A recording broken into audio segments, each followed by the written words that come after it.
With the changing laws, it's an exciting time for cannabis in Canada.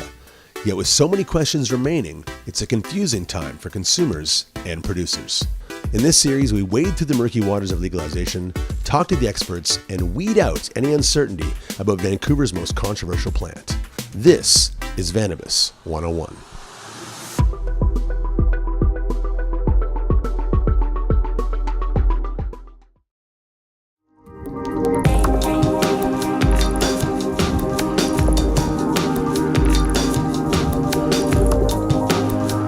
Without the cannabis movement and cannabis growers out there, if we'd all followed the law over the years, the cannabis plant would be extinct by now, because the government's policy has been to make it extinct.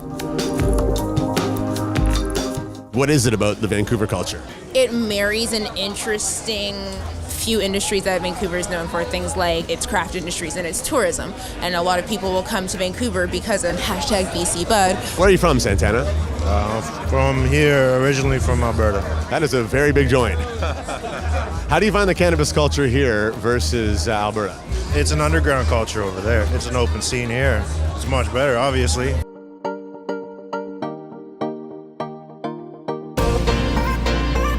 Where are you from? I grew up in Northern Ontario, but happy to be living in Vancouver. Vancouver, much more ingrained here, you know. You could tell folks have been doing it for a while.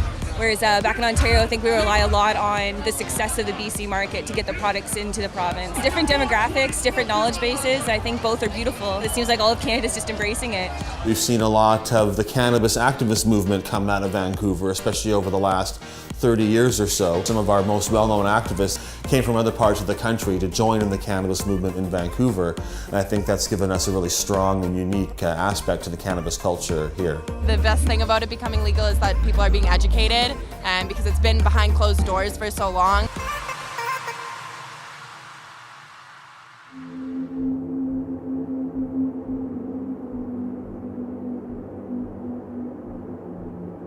It's called the Grasstown Police Riot, and this happened in 1971. During the late 60s and early 70s, there was a very rapidly growing cannabis culture. The mayor at the time was Tom Campbell. They called him Tom Terrific, and he was very anti-hippie and called them scum and degenerates. We don't want them in our city, and tried to push for a big crackdown. So the hippies and cannabis movement had a protest, and they sent police in on horseback to break up the crowd, attacking store owners. One had a pregnant woman being dragged by the hair down the street by a cop on horseback. Some really atrocious things happened, and it was a very big black eye for the police. It was really the last big cannabis rally in the city before the modern movement kind of got started in the 90s. The first medicinal dispensary was opened in Vancouver. It's been here for over 20 years, this sort of like underground grassroots scene that you don't really see anywhere really in the world. It's kind of a unique vibe here. The civil disobedience aspect of the cannabis movement in Canada has been our single greatest success. And over the last 25 years or so,